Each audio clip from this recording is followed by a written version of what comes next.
बच्चे बड़े सभी की फेवरेट हो जाएगी ये रेसिपी जब आप एक बार अपने घर में बनाकर खिलाएंगे। बिल्कुल यूनिक रेसिपी है। सारी रेसिपी से इसका टेस्ट जो है बिल्कुल अलग आता है। आप एक बार इसे बनाकर अपने घर वालों को ज़रूर खिलाइएगा।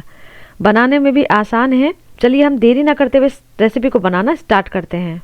तो इस रेसिपी को बनाने के लिए सबसे पहले कढ़ाई में हम डालेंगे 1 चम्मच तेल। अब इसमें हम डाल देंगे 1 प्याज, जिसे मैंने रफली इस तरह से कट कर लिया है। आप छोटे साइज़ का प्याज ले रहे हैं तो 2 प्याज इनफ है। फिर इसमें हम डाल देंगे 10 से 12 लहसुन की कलियाँ। अब इसमें हम डाल देंगे आधा इंच अदरक का टुकड़ा, इसे भी मैंने रफली कट कर लिया है। अब इन सारी चीज़ों को हम बढ़िया सा गोल्डन ब्राउन कलर आने तक अच्छे से सेक लेंगे। अब मैंने यहाँ पर लिया है आधा कप बेसन। बेसन को हम डाल लेते हैं एक मिक्सिंग बाउल के अंदर।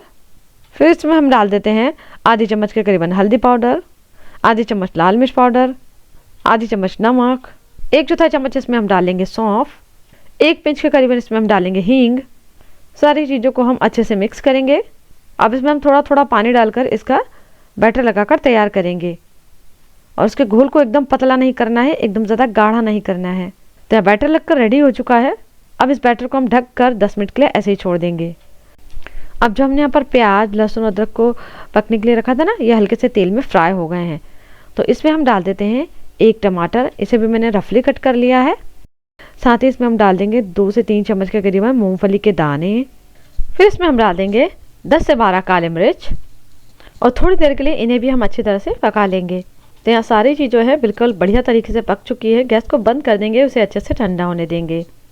बिल्कुल बढ़िया तरीके से सारी चीज़ें अच्छे से ठंडी हो गई हैं। तो इन्हें हम मिक्सर जार के अंदर डाल लेंगे।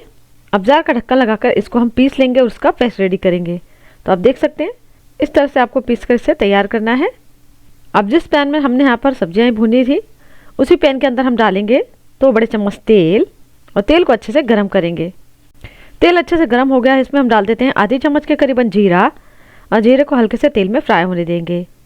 जीरा अच्छी तरह से तेल में फ्राई हो चुका है। इसमें हम डाल देंगे जो हमने प्याज टमाटर लहसुन का पेस्ट रेडी किया है। अब मसाले को हमें इस तरह से चलाते हुए करीबन 10 मिनट के लिए पकाना है। तो 10 मिनट के लिए मैंने इस तरह से मसाले को चलाते हुए पका लिया है। और जब हम इसे भून लेते हैं ना, तो इसे हमें ज़्यादा पकाने की ज़रूरत बिल्कुल नहीं होती है। तो अब इसमें हम ऐड कर देते हैं 2 चम्मच इसमें हम डालेंगे धनिया पाउडर, आधी चम्मच डाल देते हैं लाल मिर्च पाउडर, आधी चम्मच डालेंगे हल्दी पाउडर, 1 चम्मच डालेंगे नमक। नमक आप आपके टेस्ट के अकॉर्डिंग ऐड कर सकते हैं। आधी चम्मच इसमें हम डाल देंगे गरम मसाला। अच्छे से मिक्स करेंगे और धीमी आंच पर हम मसाले को अच्छी तरह से पकने देंगे। अब जो हमने बेसन का घोल रेडी करके रखा था, उसे भी रखे हुए 10 मिनट कंप्लीट हो चुके हैं। तो ये घोल जो मुझे थोड़ा सा गाढ़ा लग रहा है, तो मैं इसमें थोड़ा सा और पानी डालूंगी और अच्छी तरह से इसे हम मिक्स करेंगे। अब ये बिल्कुल परफेक्ट कंसिस्टेंसी है। अब मैंने यहाँ पर इस तरह से एक तवा ले लिया है। बैटर को हम इसके ऊपर इस तरह से डालेंगे। 1 चम्मच भरकर डालने के बाद इसे हम हल्के हाथों से फैला देंगे और धीमी आंच पर इसे हम पकने देंगे। तो ये एक साइड से अच्छे से सिक गई है। इसके ऊपर हम थोड़ा सा ऑयल लगाएंगे और इसे हम पलटेंगे। जब ये अच्छे से पक जाएगी तो बहुत ही ईजिली से ये टर्न हो जाएगी। तो इस तरह से हम इसे पलट देंगे और दूसरी साइड से भी अच्छी तरह से इसे हम सेक लेंगे। 2 से 3 मिनट में बिल्कुल बढ़िया तरीके से सिक जाती है। तो ये दोनों साइड से बढ़िया तरीके से सिक चुकी है। इस तरह से हम सारी शीट बनाकर तैयार कर लेंगे।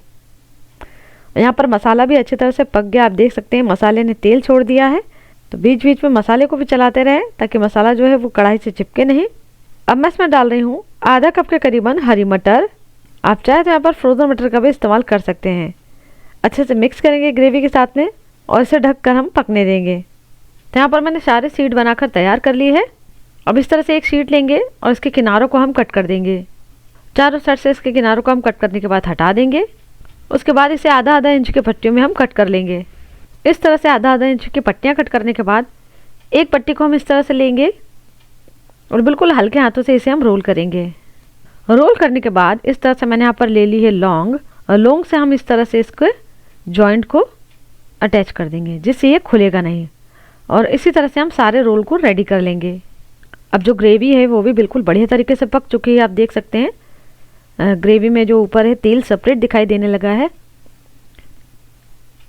मीन्स की जो ग्रेवी है बिल्कुल बढ़िया तरीके से पक चुकी है। अब आपको जितनी ग्रेवी पतली या गाढ़ी रखनी है उसके अकॉर्डिंग यहाँ पर आप पानी डाल सकते हैं। तो मैं थोड़ा पानी और डाल रही हूँ उसमें। इसकी ग्रेवी को ध्यान रखिए एकदम ज़्यादा पतली भी नहीं रखिएगा।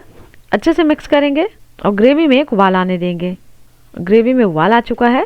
गैस की फ्लेम को बिल्कुल लो रखेंगे और जो हमने रोल बना कर रखे थे उस रोल को हम इसके अंदर डालेंगे।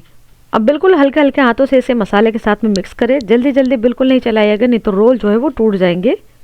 ग्रेवी में डालने के बाद इन्हें आपको ज़्यादा देर पकाना नहीं है। अब इसे हम ढक कर 5 मिनट के लिए और पकने देंगे। 5 मिनट कंप्लीट हो चुके हैं। टेस्टी से यहाँ पर हमारी ये बेसन रोल की रेसिपी बनकर रेडी हो चुकी है।